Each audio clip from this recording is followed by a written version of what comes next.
Dabo addresses player tampering and says the spring game is still on. What does that mean? Glad you're hanging out with me here. Welcome. I hope you'll take your shoes off. Okay, please don't take off your shoes and kick up your feet, but I do hope you'll hang out. You'll subscribe if you like talking Clemson football, college football. And yeah, I hope you'll do that. It is free. Dabo Swinney addressed keeping the spring game. So there's different opinions, different takes on this. I've read a few different articles, people who were like, Dabo is taking it that some schools are canceling spring games because they believe that there will be tampering, that schools will sit and watch spring games and then decide to go after players based on the spring game. There was one article that I just read that is a Clemson publication who basically was like, who told Dabo that people are canceling spring practices because of a potential of tampering?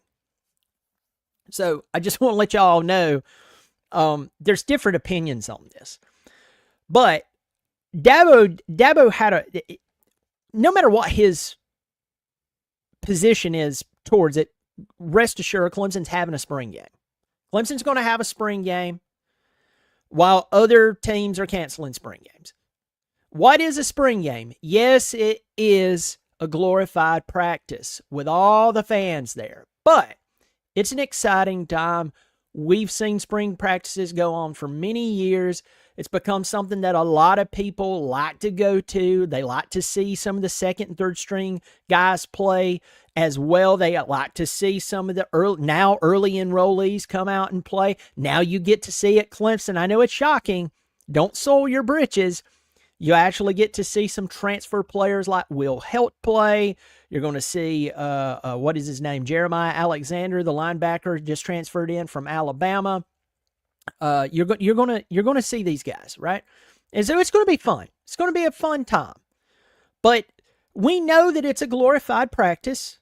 Although I warn you, the glorified practice has, the past 2 out of 3 years, has predicted the upcoming season. So, it may just be a glorified practice, but my Lord, it has really opened our eyes or predicted the future very well.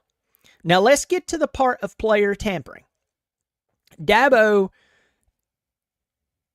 he has this approach or belief that teams are canceling their spring practice because of tampering. I don't know. I don't know why other teams are canceling spring practice. Between you and I have better things to do than figure out why. I believe it's Texas is not having a spring practice. I have better things. No offense to the Longhorns. No offense to them. But let's talk about player tampering for a moment. Now, whether it deals with a spring game or not, yesterday, that's a bad segue. Whether it deals with the spring game or not, there is player tampering that's going on. Now, let's go to my video from yesterday. Phil Maffa, while a guest on a podcast, named schools who had reached out to him, who contacted him after his sophomore season. He was upset. Can't blame the guy. He was upset that he wasn't getting as many carries as he possibly could. In that Tennessee, and this was after the Tennessee Orange Bowl loss, where Phil ripped off a really nice run, and then our then offensive coordinator, I know he's gone, but still, this is where you pay for bad coaching hires, decided to throw the ball 55 times with a true freshman first-time starting quarterback. While Phil Maffa and Will Shipley are sitting there staring at him going, what did we ever do to you? Now, Phil admitted that people had contacted him. Now,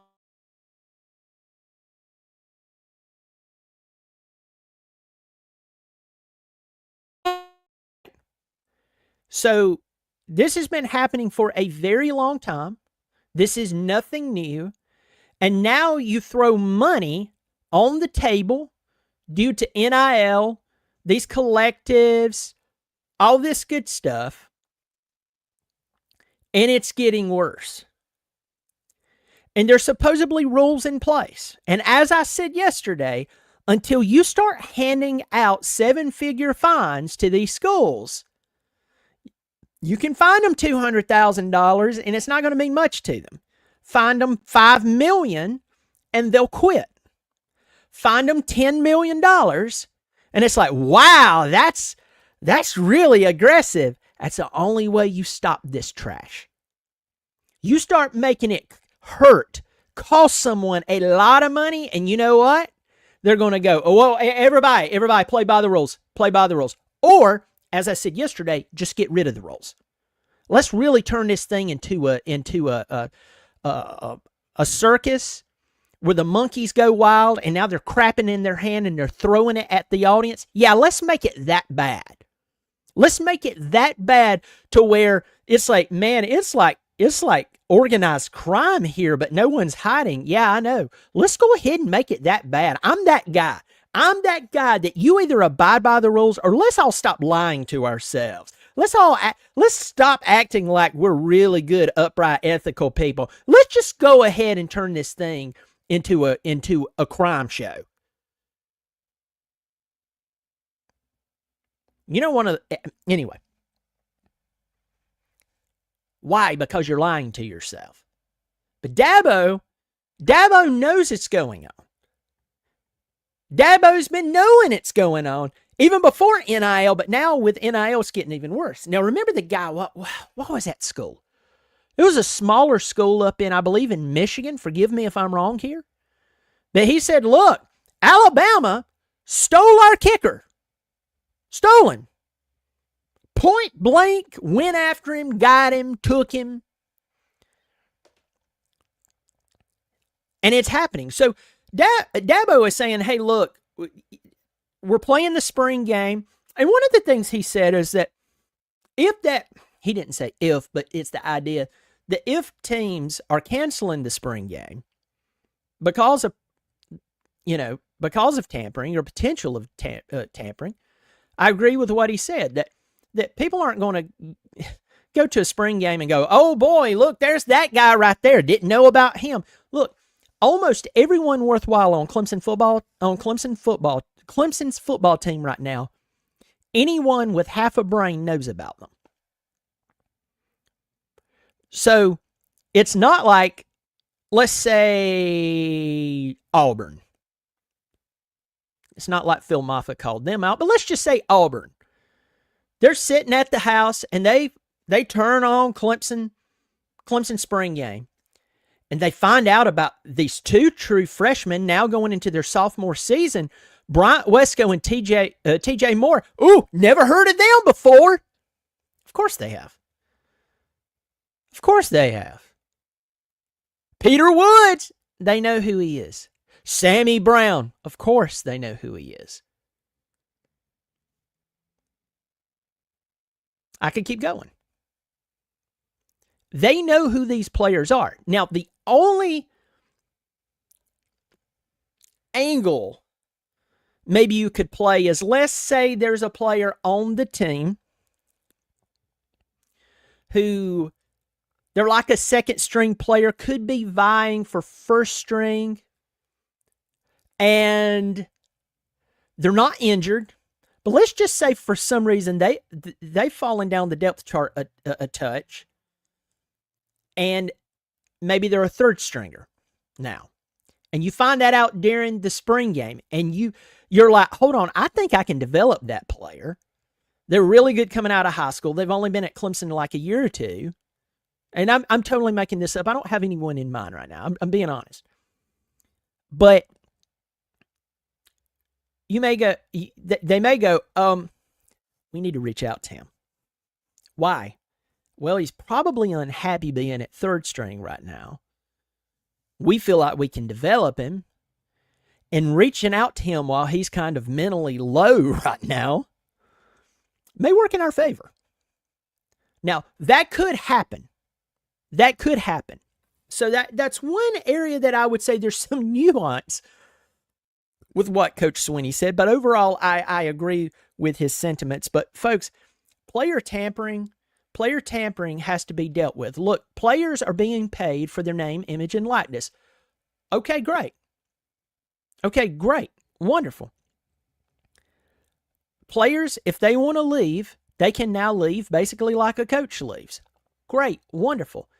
But for those of you who are, you get kind of psycho when I bring that up. If I even criticize it just a little bit, it's like I am criticizing you personally. And then some of you, I don't know what your problem is. I mean, I've had some of you when I've talked about players not appreciating their scholarship. I mean, coming from a guy who had to pay for my 2 degrees that I have, you get awfully upset. Like I walked up to your mom and punched her in the face. I don't know why that is.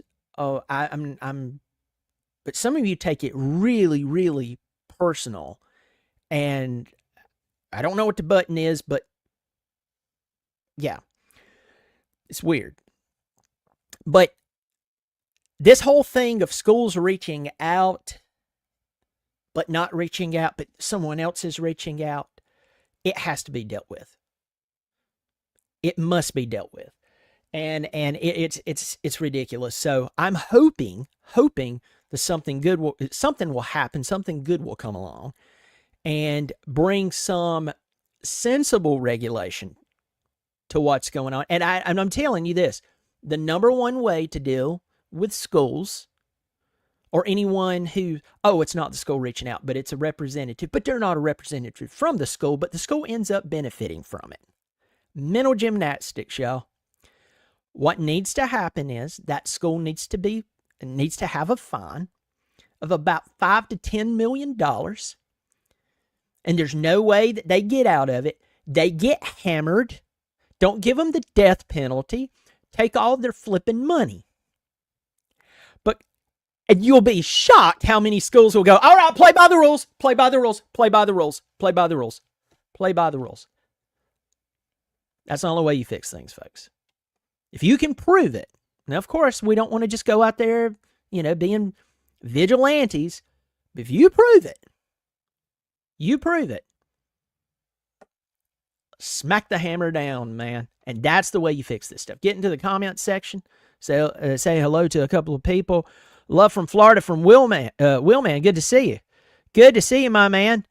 Jaden Butler, what's your predictions on the season? Every media outlets are saying we're going 10-2 and only 2 losses are to SC and LSU. What's your thoughts on that? Jaden Butler, as I get closer to the season, you know that I'll do a prediction, but man,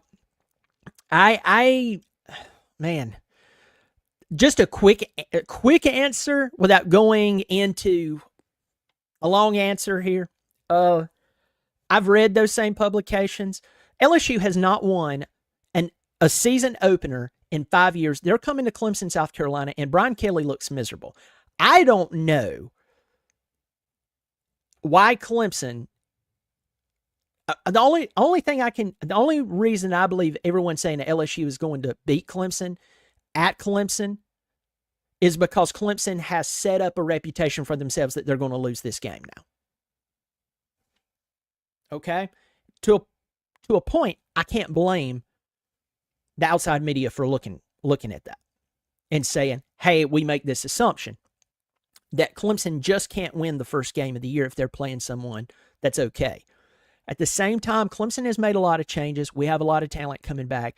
I would slow my roll about predicting that LSU and or South Carolina is a done deal loss for the Tigers. Clemson needs to come in and pay attention to every game they play, and they need to get this stigma off their back. They've earned it. Clemson fans, I'm going to tell you, the Clemson Tigers has earned it. But Swinney has made changes over the past year and a half. And I think those changes, especially with Tom Allen and the great things that we're hearing about him and the talent that's coming back on both sides of the football, and I could keep going. But I'm not saying that Clemson will win both of those games, but I think that that just to downright say SC and LSU is going to beat Clemson? If they do, it's bothersome. Take away TV rights plus big fines. Yeah, that's the way to deal with it. Spring game is the only one I can afford to go to. Yeah, Stephen P. I'm telling you, it's expensive. Wes Anthony, AJ Hoffler. I get what you're saying there. He would be someone they'd try to pick. You said that's someone who fits the mold of what you're saying. Guys, I think he's had some injuries and stuff. Maybe someone feels like they could rehab him, bring him in, and do great things. We'll see. Well, as long as they play like they have for the last 4 or 5 years, ain't nobody going to tamper with Clemson. Mel Graves talking trash here. Oh, man, parachuting, that's hilarious. That is hilarious. Shout out to Clemson for keeping the spring game. Can't say that about my Noles, even if it is due to the Doak renovation. Forward NR. Folks, tell me what you're thinking about the tampering. First, are you happy that the spring game is on? I think that's kind of a crazy question to ask, but I want your feelings on the spring game. If you're happy about it or not, or if you'd like something different, some different format, please let me know. Also, how should tampering be handled? I mean, folks, listen to me. I get this. A lot of people don't like the word regulation. I'm not a fan of regulation. But there comes a time when you do need a speed limit. You need a speed limit. Now, I don't like these. They widened the road. It used to be, there was a road behind my house growing up. I'm going to give you this quick story. There was a road behind my house growing up. It was a 2-lane road. And for any of you who live in the Seneca area, you're going to know exactly which road it is Wells Highway. I believe it was Wells Highway right off the top of my head. It's been a while since I lived in Seneca, but I'm pretty sure it's Wells Highway. Runs right in front of Seneca High School. It was a 2-lane road right there around Borg Warner. Okay? For many years, it was a 2-lane road. I want to say it was about 55 miles per hour. Tons of people lived there. Borg Warner was there. Cross Creek was there. Plantation, it's still there. All of that area, still there. And this is before they put the middle school up here just a few years ago. This was probably 20 years ago. They widened it to a 4-lane with a turning lane in the middle, dropped the speed limit to 45. Okay, we could sit here and argue about why that should be 45 miles per hour, but there was a ton of traffic on it back then. They widened the flipping road. It's now 45 miles per hour. Again, the school was not, the new middle school is not there. My point in saying that is that does not make sense to me. That really doesn't. But at the same time, if you said, hey, that road, we're going to put a speed limit of 65 miles per hour on, I would say, okay, now you're inviting a disaster. Sensible regulation. We need sensible regulation, folks. And we can play these mental gymnastics and rhetorical, not rhetorical. We can play these games of, well, ethics is in the eyes of the beholder. Sure, if you give an ethics question, or not ethics question, if you ask a criminal to be ethical, I'm not going there. No. Good logical ethics. Good logical ethical regulation. Man, word salad. I'm sorry, y'all. Good ethical regulation. It has to go. I mean, something has to be done. And not just something, the right thing, or something that's close to the right thing. Because it's players are getting paid. Okay, great. Name, image, likeness. Great. Wonderful. They can transfer whenever. Okay, great. Wonderful. The school's doing what they're doing. It has to stop. Or you heard what I said earlier, just get rid of the rules and let's stop lying to ourselves and acting like we're good, upstanding, rule-abiding people. No, we're not. They're not. They'll cheat, steal, kill, and destroy. I wonder, that description was used about someone else. I can't remember who it was. They're not a good person. Let me see. I mean, it's pretty much exactly what Dabo said. A spring game is not going to get you a payday elsewhere. Have all they need to see already. Yeah. For them overall, yeah. Go Tigers all the way. Folks, you take care of yourself. I hope everything is going well with you. We're getting as much, even though it's spring football, as we possibly can, because after that spring game, whoo, Lord, it's even tougher. I don't care how many off seasons I've been through. It never gets easier. In fact, sometimes it gets tougher. Y'all take care of yourself, and as always, go Tigers.